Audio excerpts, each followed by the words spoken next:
केंद्र सरकार ने पीवी नरसिम्हा राव, चौधरी चरण सिंह और एमएस स्वामीनाथन को मरणोपरांत भारत रत्न देने की घोषणा की है। प्रधानमंत्री नरेंद्र मोदी ने तीनों शख्सियतों को देश का सबसे बड़ा नागरिक सम्मान देने की जानकारी सोशल मीडिया पर उनकी तस्वीरों के साथ शेयर की। 2014 में सत्ता संभालने के बाद से प्रधानमंत्री नरेंद्र मोदी द्वारा दिया गया ये 10वां भारत रत्न है। इससे पहले 3 फरवरी को भाजपा के वृद्ध नेता लालकृष्ण आडवाणी और 23 जनवरी को बिहार के पूर्व मुख्यमंत्री कर्पूरी ठाकुर को मरणोपरांत भारत रत्न देने का ऐलान किया गया। तो वही एक अरसे से राजा महेंद्र प्रताप अभियान के संयोजक चौधरी हरपाल सिंह राणा केंद्र सरकार से राजा महेंद्र प्रताप को भारत रत्न दिए जाने की मांग कर रहे हैं। इस बाबत राणा सैकड़ों पात्र प्रधानमंत्री, राष्ट्रपति, सांसदों, मुख्यमंत्रियों को दे चुके हैं। तो इसे लेकर राणा उपराष्ट्रपति जगदीप धनखड़ से भी मिल चुके हैं और उन्हें आश्वासन भी दिलाया गया। आज देश के 3 महत्वपूर्ण व्यक्तियों को भारत रत्न दिया गया है, जिसमें चौधरी चरण सिंह जी, डॉक्टर स्वामीनाथन, जो कि दोनों एक किसान थे और दूसरे वैज्ञानिक थे, और तीसरा देश के पूर्व प्रधानमंत्री नरसिम्हा राव को भारत रत्न देने की घोषणा की गई है।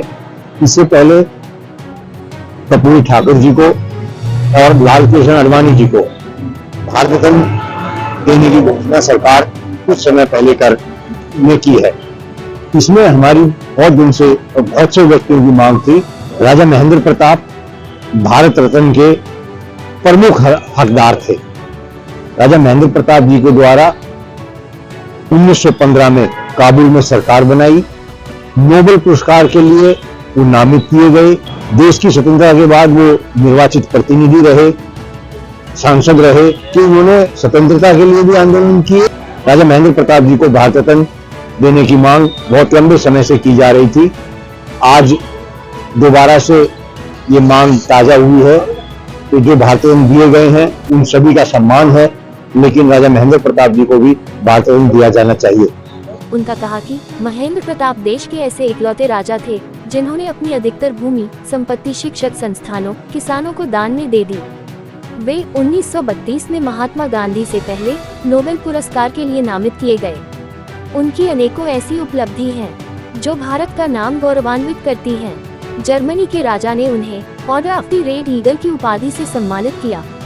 25 दिसंबर 2014 में प्रधानमंत्री ने स्वयं काबुल की संसद के एक हॉल का नाम पूर्व प्रधानमंत्री अटल बिहारी के नाम से उद्घाटन करते वक्त राजा महेंद्र प्रताप और आजादी में उनकी महत्वता को दुनिया के सामने उजागर किया।